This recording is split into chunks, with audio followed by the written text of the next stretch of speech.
اگر آپ نے بھی ارطغرل غازی سیریل کے بارے میں سنا ہے تو اس ویڈیو کو ضرور لائک کیجیے۔ دوستو، آج کل پوری دنیا میں ترکی کا ایک سیریل بڑی تیزی کے ساتھ مقبول ہو رہا ہے، جسے کہ رجب طیب اردغان نے تیار کروایا ہے، اور یہ سیریل ارطغرل غازی کا ہے، جو کہ ایک سچی کہانی پر بنایا گیا ہے۔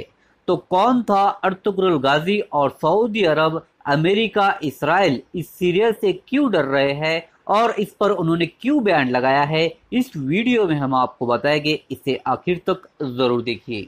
دراصل بات 13ویں صدی کی ہے، جب سلمان شاہ کے بیٹے ارطغرل غازی، جو کہ کائی قبیلے سے تعلق رکھتے تھے، اس قبیلے میں 400 سے 500 خاندان شامل تھے۔ ارطغرل غازی ایک بہترین جنگجو تھے، جس نے کئی علاقے فتح کیے اور ان پر راج کیا۔ اس کے بعد ان کے بیٹے، جن کا نام عثمان تھا، وہ بہت عادل اور پکے مسلمان تھے۔ عثمان نے خلافت عثمانیہ قائم کی۔ خلافت عثمانیہ ارطغرل غازی کے سپنے کی تعبیر تھی۔ ارطغرل نے خواب میں دیکھا تھا کہ 4 پہاڑ اور 4 دریا ان کے قبضے میں ہے۔ یہ چاروں دریا ان کی سلطنت میں آئے۔ دجلہ، فرات، نیل اور تیندوک، یہ 4 دریا تھے، اور 4 پہاڑ میں کوہ طور، کوہ کاف، کوہ اطلس اور کوہ بلقاف، یہ تمام ان کی سلطنت میں آئے۔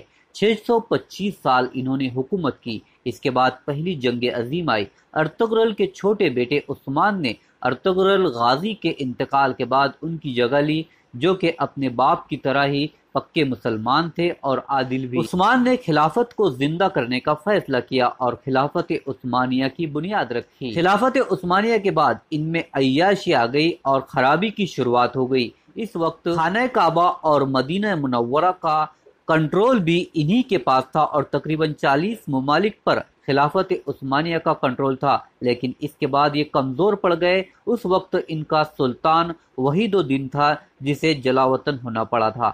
پہلی جنگ عظیم میں دنیا 2 حصوں میں تقسیم ہو گئی تھی۔ ان میں سے کچھ ممالک برطانیہ کے ساتھ تھے، جس میں امریکہ، آئرلینڈ، فرانس، روس، اٹلی اور کئی ممالک شامل تھے، جبکہ دوسری طرف ترک تھے، جن کا ساتھ جرمنی وغیرہ دے رہے تھے، اور وہ اپنی خلافت بچانے کے لیے زور لگا رہے تھے۔ اس جنگ میں پہلے 3 سال تک خلافت عثمانیہ والوں کو فتح ملتی رہی، لیکن پھر یہ مالی طور پر جب کمزور ہوئے تو یہ جنگ ہارنے لگے اور کمزور پڑنے لگے۔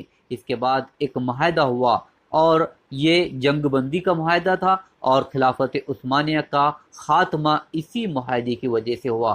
اس وقت 40 ممالک خلافت عثمانیہ میں شامل تھے، اور وہ الگ ہو گئے، جس میں سعودی عرب، عراق، شام، مصر وغیرہ بھی شامل تھے۔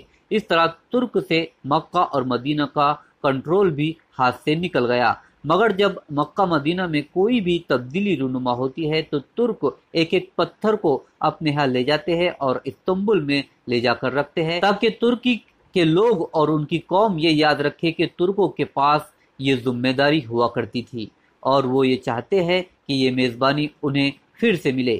اب ہم بات کرتے ہیں معاہدے کی، جو کہ جنگ بندی کا معاہدہ تھا، اور یہ لوزین میں ہوا تھا، جو کہ سوئٹزرلینڈ کا ایک علاقہ ہے۔ اس معاہدے میں یہ طے پایا کہ خلافت عثمانیہ ختم کر دی جائے گی، جانشین کو ہٹا دیا جائے گا، تمام اثاثے ضبط کر لیے جائیں گے۔ ترک کے پاس بہت زیادہ اثاثے تھے، جو کہ 3 بر اعظم کی حکومت ان کے پاس ہوا کرتی تھی، اسی لیے بہت زیادہ پیسہ ان کے پاس تھا۔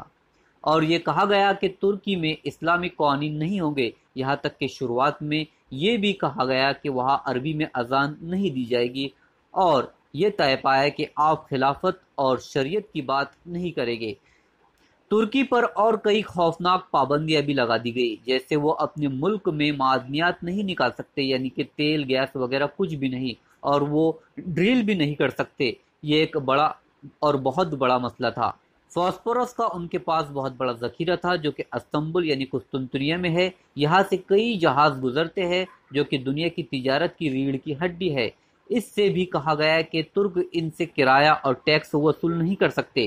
یہ معاہدہ عالمی سطح کا تھا، اور اس کی مدت 100 سال کی تھی۔ یہ معاہدہ جولائی 1923 میں ہوا تھا، تو 2023 میں ترکی اس معاہدے سے آزاد ہو جائے گا۔